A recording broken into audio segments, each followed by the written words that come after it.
శివుని ఆజ్ఞ ఉంటేనే అరుణాచలం వెళ్ళగలం అనే మాట వెనక ఉన్న అర్థం ఇదే. విష్ణువు ఎప్పుడైతే తన అహమును వీడి శరణు వేడాడో ఆయనకు శివతత్వం అర్థమైంది. బ్రహ్మ అహంకారంతో ఉన్నంతకాలం శివుడిని చేరలేకపోగా శాపానికి గురయ్యాడు. శివుని ఆజ్ఞ అంటే ఆకాశం నుండి వచ్చే ఉత్తర్వు కాదు.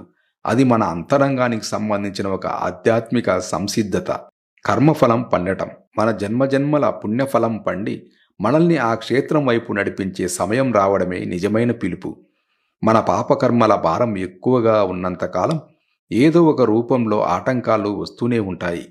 గిరి ప్రదక్షిణలో వేసే ప్రతి అడుగు జన్మల పాపాలను కాల్చేస్తుందని గౌతమ మహర్షి చెప్పారు. ఆ పాపాలు కరిగించుకునే సమయం వచ్చినప్పుడే ఆ పిలుపు అందుతుంది. అహంకారం నశించడం.